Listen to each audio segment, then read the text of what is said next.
নমস্কার বন্ধুরা, ভগবান বিষ্ণু কেন নিয়েছিলেন বামন অবতার চলুন তা জেনে নিই।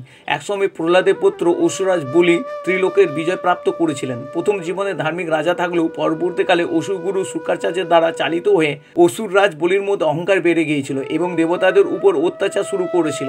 তখন দেবতাদের অনুরোধে জগৎকে অসুররাজ বলির হাত থেকে রক্ষা করার জন্য ভগবান বিষ্ণু নিয়েছিলেন বামন অবতার। বামনরূপী বিষ্ণু রাজা বলির কাছে 3 পা রাখার ভূমি চেয়েছিলেন। রাজা বলি তাতে রাজি হন। তখন শ্রী বিষ্ণু তার বিশাল আকার ধারণ করেন এবং বামনরূপী শ্রী বিষ্ণু তার একটি পা পৃথিবীতে রাখেন আর একটি পা স্বর্গলোকে রাখেন। তৃতীয় পা রাখার জন্য বললে রাজা বলি শ্রী বিষ্ণুর দর্শনে অহংকার মুক্ত হয়ে তার মস্তক এগিয়ে দেন। তখন শ্রী বিষ্ণুর পায়ের ভারে রাজা বলি পাতালে প্রবেশ করেন। রাজা বলির এই মহানতার জন্য ভগবান বিষ্ণু প্রসন্ন হয়ে রাজা বলিকে পাতাল লোকের অধিপতি করে দেন। অসুররাজ বলির হাত থেকে স্বর্গলোককে রক্ষা করার জন্যই ভগবান বিষ্ণু নিয়েছিলেন বামন অবতার। বন্ধুরা, ভিডিওটি যদি ভালো লেগে থাকে তবে অবশ্যই লাইক ও সাবস্ক্রাইব করবেন আর কমেন্ট বক্সে অবশ্যই লিখবেন জয় শ্রী বিষ্ণু। ধন্যবাদ, নমস্কার।